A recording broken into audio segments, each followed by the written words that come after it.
Upaya SBY dan JK, robohkan benteng terakhir Jokowi atau persiapkan jalan untuk AHY dan Anies.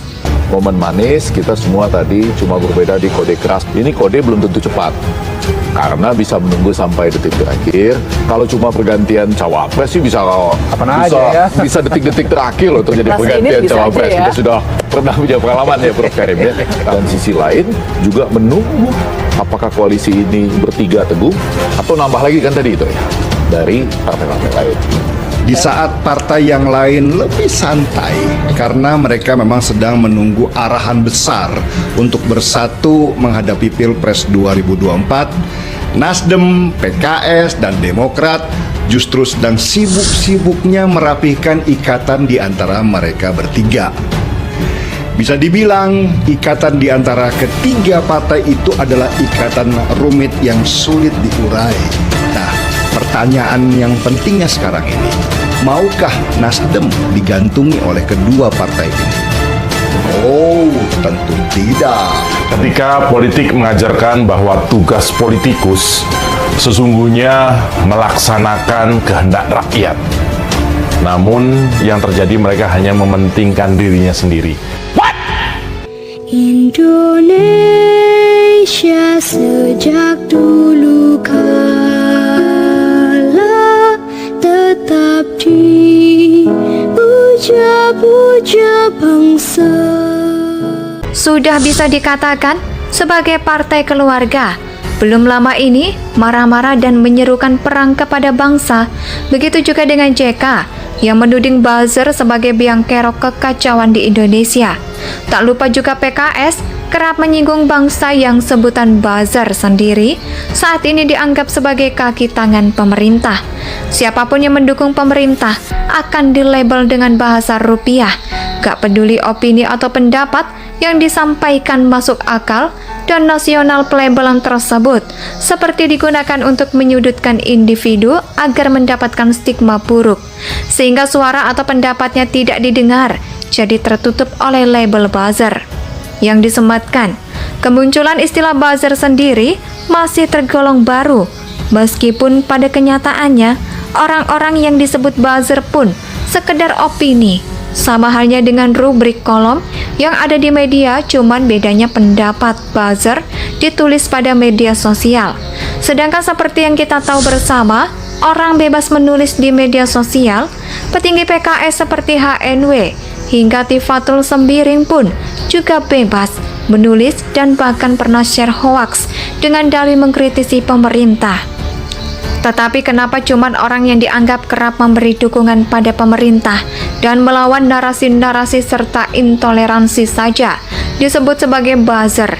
Sebutan buzzer masih disebutkan oleh mereka sudah seperti upaya branding membranding individu pendukung pemerintah sebagai bangsa rupiah, pendukung yang bersuara karena dibayar. Padahal pada kenyataannya orang-orang yang disebutkan buzzer tak jarang melakukan kritik pada pemerintah. Ya, ngomong-ngomong soal branding SBY dan JK, tertentu tidak asing dengan metode ini sebab mereka pernah berduet dan menang pada Pilpres 2004 berkat branding yang dibuat oleh seorang praktisi branding yang bernama Subianto Priyosudarsono. Sendiri berkecimpung dalam dunia branding semenjak tahun 69. Pengalamannya soal branding sudah nggak diragukan, termasuk tagline MCD yang kerap terngiang, yaitu mana lagi selain di MCD pun bisa terngiang-ngiang di kepala kita. Portofolio yang menjelaskan bahwa Sugiarto melakukan branding untuk pasangan SBY dan JK pada Pilpres 2004 pun sudah terpapat jelas di website beliau dengan alamat https://subianto.com, dan kita nggak tahu branding apa yang dilakukan untuk member nilai jual pada pasangan SBY dan JK ketika itu.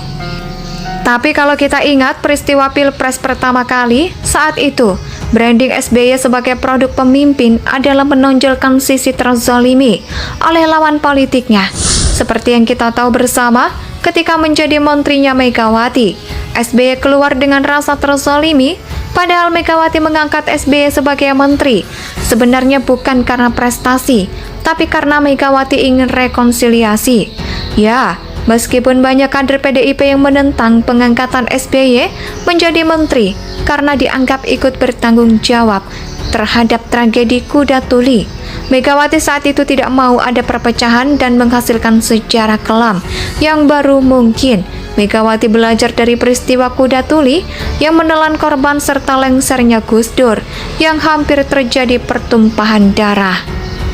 Jika tak berhasil diredam oleh Gus Dur sendiri, ketika itu Megawati dan Gus Dur menjadi saksi keras yang bergulatan reformasi yang saat itu masih bercokol.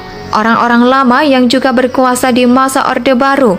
Memang kita nggak perlu anti terhadap masa lalu, dengan catatan orang-orang pada masa lalu itu pun benar-benar ingin memberikan masa depan yang baik untuk anak cucu kita di masa depan. Kita kembali ke soal branding dalam dunia politik. Branding bisa dilakukan untuk membuat citra diri menjadi baik. Hal itu bisa dilakukan juga sudah ada prestasi yang dicapai oleh tokoh politik tersebut. Kalau tidak ada, secara satu-satunya adalah membranding lawan politiknya dengan hal buruk.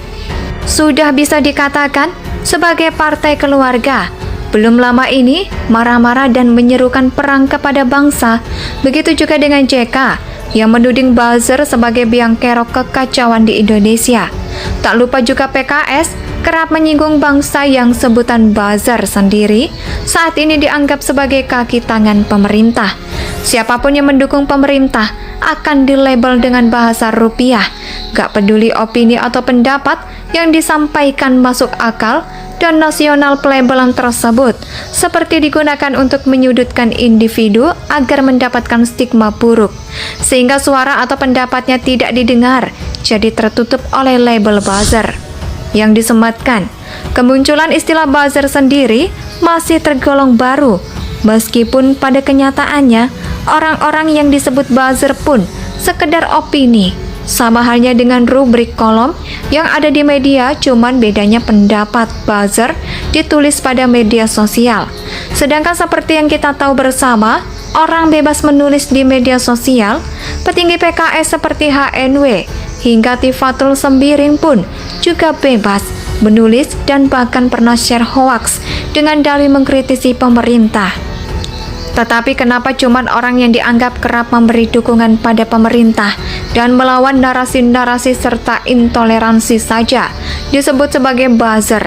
Sebutan buzzer masih disebutkan oleh mereka sudah seperti upaya branding membranding individu pendukung pemerintah sebagai bangsa rupiah, pendukung yang bersuara karena dibayar. Padahal pada kenyataannya orang-orang yang disebutkan buzzer tak jarang melakukan kritik pada pemerintah.